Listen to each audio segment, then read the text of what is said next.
Hello, Cancer, Sun, Moon, Rising, and Venus signs. Kamusta kayo? Sana po'y nasa mabuti kayong kalagayan. Welcome back po sa Star Tarot. Kung bago kayo dito, welcome din kayo. Thank you for your support. I truly appreciate it. God bless you all, Cancer. Tingnan natin kung ano mga mensahe ninyo for today. We have proposal. Cancer, napakaganda nito. Kasi kung kayo ay single pa, may jowa lang kayo, baka ngayon, may proposal na kayong matanggap, no? So, this could be a romantic proposal para sa inyo, or this could be a business opportunity na ihahain sa inyo ng kung sino man, no? So, either or, no? Or pwedeng both, 'di ba? Pwedeng baka mag-propose sa inyo yung jowa ninyo, and at the same time, baka mag-iisip din or magpaplano din kayo, 'di ba? Na magsosyo kayo sa isang negosyo or magsimula kayo ng isang negosyo, no? So that is possible. What else? We have Lion. Wow. So you are going to embody the energy of one's energy. Yun ang napipick up ko dito, na you're going to be very determined, you're going to be very focused, at gagawin ninyo rito ang lahat, no, para makapag so that you can take charge, no, on kung ano man ang gusto ninyong mangyari, ano man ang gusto ninyong ma-achieve sa buhay ninyo. You're going for it. You're going to do anything and everything in your power para makamit ninyo ito, no? So you're definitely going to take action. We have plane, and a journey is indicated either physically or metaphorically. Your life will become more full. Wow. So may travel, no? May travel, and maybe you are going to fly kung saan man kayo magta-travel. So pwedeng papunta kayo sa abroad, no? Baka kayo ay mag-abroad, baka kayo ay pwede rin na baka domestic din ang travel na to, but definitely you're going to fly. Pwede rin na ang iba sa inyo rito is going to travel for pwedeng pasyal, pwedeng may mga training, seminar, workshops, mga ganun ang pupuntahan ninyo, no? So, then napipick up ko dyan. What else? We have sun. Ayan. Open your heart to the enormous growth ahead. Ayan. So, the sun is going to shed its light on you, no?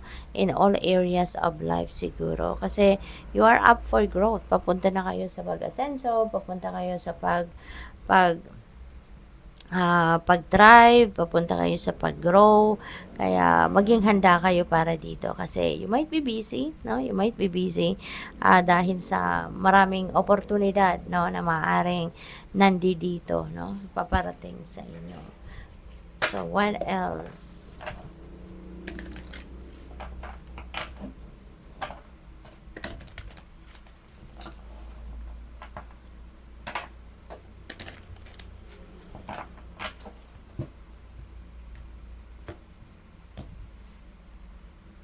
We have number 36, second chakra, Archangel Ariel. Ayan, so tutulungan kayo ngayon ni Archangel Ariel na mabigyan ninyo ng time, mabigyan ninyo ng pagkakataon ang inyong creativity, na mailabas ninyo ito, no?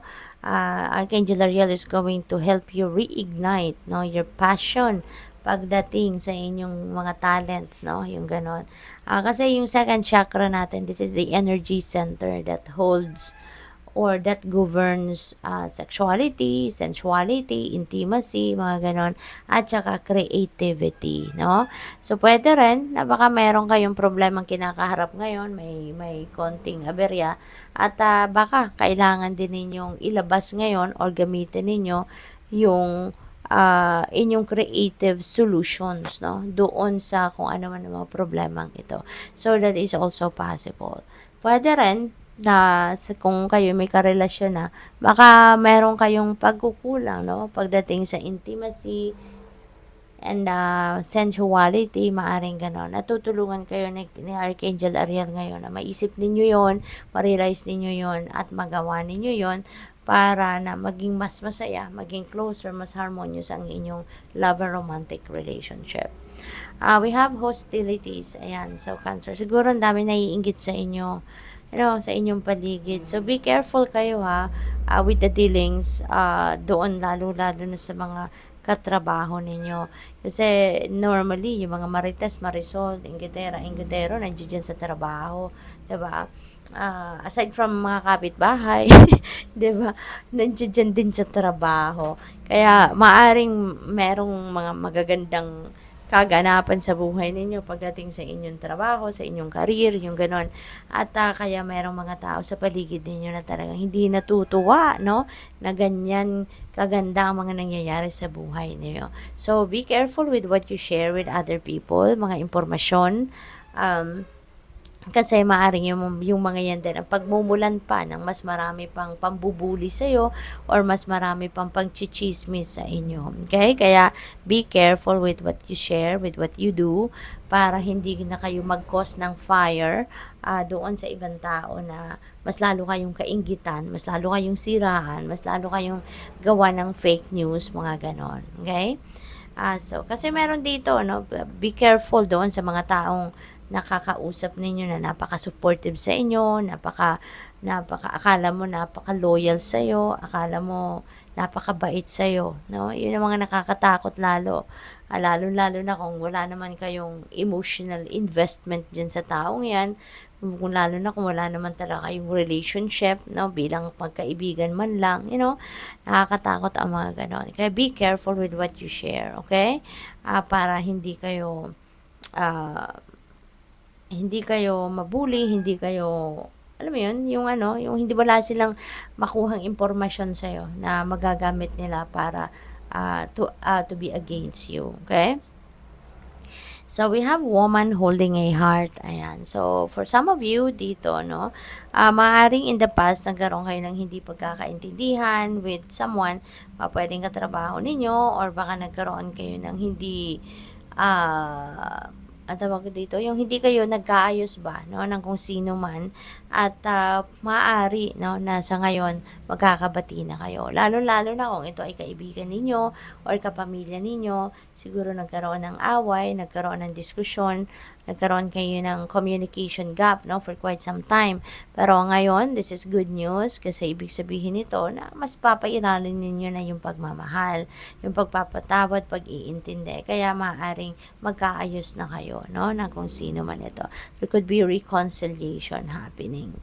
Healer of the ages. Ayan. So, maybe, no, your situation dito will be healed. Ayan. Kasi, maaaring may healing powers, may healing energy na paparating sa inyo, and hindi lang yan towards doon sa mga physical ailments, no? Siguro physical discomfort na maaaring nararamdaman ninyo, but also sa mga situation na hindi maayos. Katulad na lamang ng ganito, yung relationship ninyo sa mga katrabaho or kapitbahay, 'di ba?